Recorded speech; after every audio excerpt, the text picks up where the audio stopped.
قال المصنف رحمه الله تبارك وتعالى وإيانا. ونبي سعيد الخدري رضي الله عنه قال قال رسول الله صلى الله عليه وسلم: إياكم والجلوس بالطرقات. قالوا يا رسول الله ما لنا بد من مجالسنا نتحدث فيها. قال فأما إذا أبيتم فأعطوا الطريق حقه. قالوا وما حقه؟ قال غض البصر وكف الأذى ورد السلام والأمر بالمعروف والنهي عن المنكر. متفق علیہ. سیدنا ابو سعید خدری رضی اللہ تعالیٰ عنہ سے روایت ہے کہ رسول اللہ صلی اللہ علیہ وسلم نے فرمایا: راستوں اور گلی کوچوں میں بیٹھنے سے بچو۔ صحابہ کرام رضوان اللہ علیہ مجمعین نے عرض کیا: یہ راستوں پر بیٹھے بغیر ہمارا گزارا نہیں۔ ہاں جی، کیا یہ اعتراض کے بنیاد پر تھا؟ اعتراض کی بنیاد پر نہیں تھا۔ صحابہ کرام کے گھر چھوٹے ہوا کرتے تھے، ان کے گھر بڑے بڑے نہیں ہوتے تھے ہم لوگوں کی طرح سے کہ ایک گھر سونے کے لیے، یعنی ایک کمرہ، اور ایک کمرہ کھانا کھانے کے لیے، ایک کمرہ ٹی وی دیکھنے کے لیے، ایک کمرہ دوپہر میں بیٹھنے کے لیے، ایک کمرہ شام میں بیٹھنے کے لیے۔ ایسا نہیں تھا، ایک ہی گھر چھوٹے چھوٹے ہوا کرتے تھے ان لوگوں کے، اور اسی گھر میں وہ رہتے تھے۔ ہاں،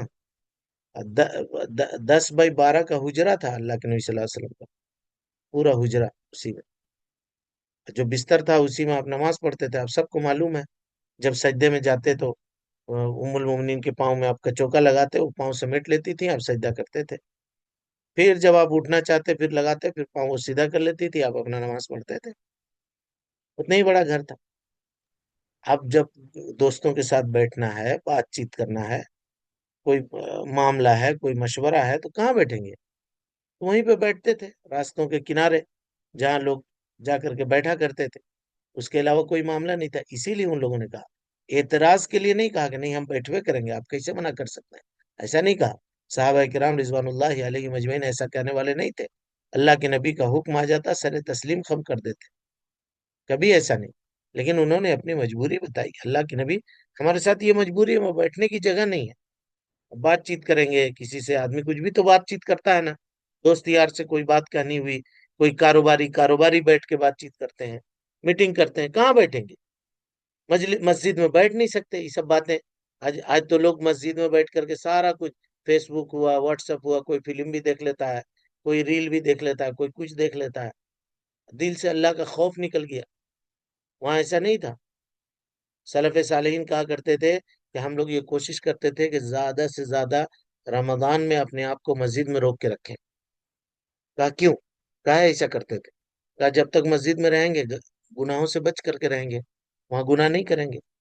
آج کل کوئی ایسا کہہ سکتا ہے؟ ظہر کی نماز پڑھ کے دیکھیے، عصر کی نماز پڑھ کے دیکھیے، سب اے سی چلا کے پٹ پڑا رہتا ہے مسجد میں، اور سب کے ہاتھ میں موبائل ہے، سب کے ہاتھ میں موبائل ہے، کوئی موبائل دیکھ رہا ہے، کوئی کچھ دیکھ رہا ہے، کوئی اس میں فلم دیکھ رہا ہے، کوئی اس میں بے پردہ خواتین کو دیکھ رہا ہے، سب کچھ روزہ رکھ کر کے چل رہا ہے۔ عبادتیں آج کل فارمیلٹی ہو گئی، فارمیلٹی ہو گئی۔ مسجد میں بیٹھ کر کے گناہ کر رہا ہے، کہاں جائے گا اس کو معاف کروانے؟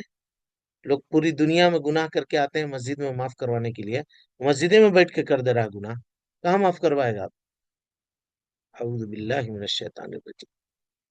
کیسا بدل گیا دیکھیے لوگوں کے سوچنے اور سمجھنے کی صلاحیت، اور دین سے لوگ کیسے دور ہوتے چلے جا رہے ہیں، کس طرح سے دینی اقدار اور چیزیں ختم ہوتی چلی جا رہی ہیں ہم لوگوں سے، اس کا اندازہ لگائیے۔ تو کہا کہ اللہ کے رسول راستے پہ بیٹھے بغیر ہمارا گزارا نہیں ہے، ہم وہاں بیٹھ کر کے باتیں کرتے ہیں، اپنی ضرورت کی باتیں ایک دوسرے سے جانتے ہیں، سمجھتے ہیں۔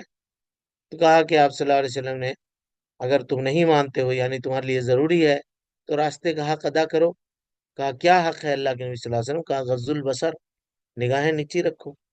لوگ بیٹھتے ہیں، کچھ لوگ فلاں کی بیٹی جا رہی ہے، ارے ابھی اس کی بیٹی گئی ادھر، ارے اس کی بہو ابھی گئی ادھر، وہ ایسا گئی، وہ ایسا گئی، کبھی بیگ لے کے گئی، کبھی جھولا لے کے گئی، کبھی یہ لے کے گئی۔ تم کو کیا ضرورت ہے رے؟ کون گیا، کیا نہیں گیا، کیا ہوا، تم کو اس سے کیا مطلب ہے؟ بتاؤ، اپنا کام کرو۔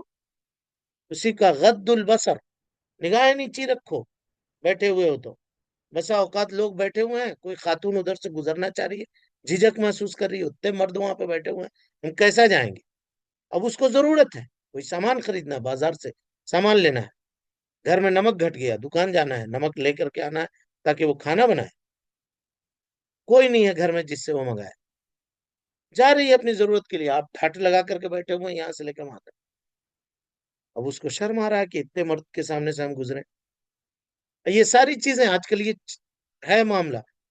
میت میں ہو، جنازے میں ہو، راستے ہی پہ مرد کھڑے ہوتے ہیں.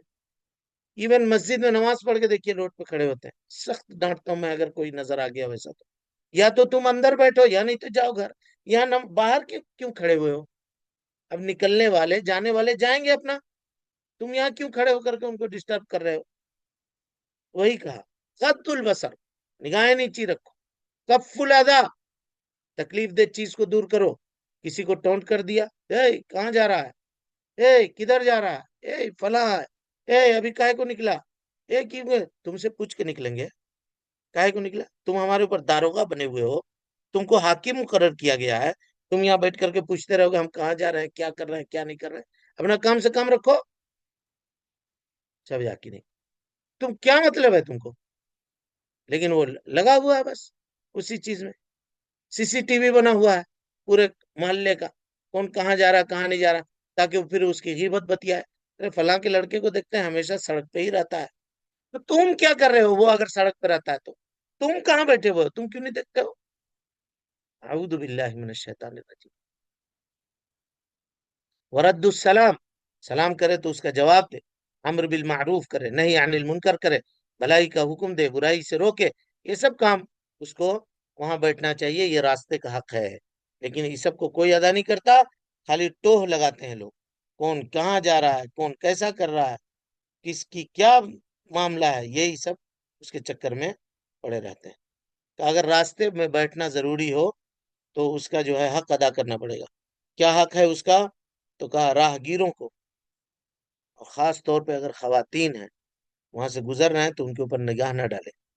عام راہ گیروں پر بھی نگاہ نہ ڈالے، چاہے مردی کیوں نہ ہو. ٹوہ لگا کر کے نہ دیکھے کہ جا رہا ہے. آج اس کے گھر میں لوگ ایسے بیٹھ کر کے اندازہ لگا لیتے ہیں، کیا مرغی کھا کر کے آئے ہو؟ آپ کو کیسے معلوم بھائی ہمارے گھر میں مرغی بنا؟ میں دیکھا تھا تمہارے ابا کٹوا کے لے کے جا رہے تھے. تو تم ہڈی گنو، اور کیا کر سکتے ہو؟ ہم وہ کھا کے آئے. کیا مچھلی کیسی بنی تھی گھر میں؟ مچھلی آپ کو کیسے پتا جی؟ مچھلی دیکھا تھا صبح تمہارے ابا شاپر میں پولیتھین میں مچھلی لٹکا کے لے جا رہے تھے، تو ہم سوچا کہ لگتا ہے تم وہی کھا کے آئے ہو. دیکھیے اب وہ کچن تک پہنچا ہوا ہے کہ ہمارے گھر میں کیا بنا ہے اس کو یہ جانکاری چاہیے. اعوذ باللہ من. وہ اپنا کام کرو، اپنا کام کرو. راستے پہ اسی لیے بیٹھے ہو کہ کون کیا کھا کے آیا یہ دیکھو گے. اسی کا کسی پر نظر نہ ڈال، تو لگا کے نہ دیکھو. خاص طور پہ اگر خواتین گزر رہی ہیں تو چہرہ پھیرو اور نیچے دیکھو. عزت و حیا کو برقرار رکھو، نگاہوں کو نیچی رکھو. اب بلا وجہ جو ہے لوگوں کی طرف گھومنا، بدتمیزی کرنا، ہاں ان کو ٹوہ کی نگاہ سے دیکھنا، یہ جو ہے نا غیر اسلامی عمل ہے. اس سے اجتناب کرنا چاہیے.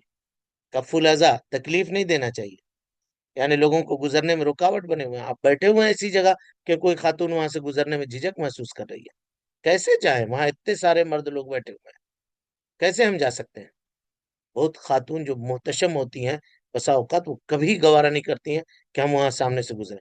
بیٹھی رہ جائے گی، اپنی ضرورت رکھی رہ جائے گی، لیکن نہیں کرے گی، نہیں جائے گی، وہ وہاں سے نہیں گزرے گی. تو آپ نے اس کو تکلیف دیا، اس کی ضرورت کو روکا. راستے کو صاف رکھنا چاہیے. ہاں کہا اماطۃ الاذی عن الطریق. کہا نا جی ایمان کی 60 سے زیادہ شاخیں ہیں. سب سے اونچی شاخ جو ہے قول لا الہ الا اللہ. سب سے آخری چیز اماطۃ الاذی عن الطریق، راستے سے تکلیف دہ چیز کو ہٹانا. اگر راستے سے تکلیف دہ چیز کو ہٹانا یہ ثواب ہے تو راستے میں تکلیف دہ بننا یہ گناہ نہیں ہوگا، اور اس سے ایمان میں کمی نہیں ہوگی. جو ایسا کرے گا وہ ایمان کی ایک شاخ کو کاٹ دے گا. اس کا مطلب اس کا ایمان ہی نہیں مکمل ہوگا جو راستے پہ بیٹھ کر کے یہ سب اس طرح کے معاملہ وہ کرے گا. گندگی ہٹانے کا حکم دیا ہے، یہ خود جا کر کے رکاوٹ بن رہا ہے راستے پر چلنے والوں سے. اور اگر کوئی مسلمان سلام کرے، میں نے سلام کا جواب دے، یہ حق ہے. کوئی مسلمان سلام کرے تو اس کا جواب دے. اسلامی معاشرے میں بھائی چارے کو اور آپسی الفت و محبت کو فروغ دے. امر بالمعروف کرے، راستے میں اگر کوئی برا عمل دیکھے تو اس کی نیکی کی تلقین کرے. اور نرمی اور حکمت کے ساتھ اس کو اچھے کاموں کی دعوت دے، نہیں انل منکر کرے، نہیں انل منکر کرے، راستے میں کوئی غیر اسلامی اور غیر اخلاقی کام دیکھے تو اس برائی کو اچھے سے دانش مندی کے ساتھ صحیح طریقے سے ختم کرنے کی کوشش کرے۔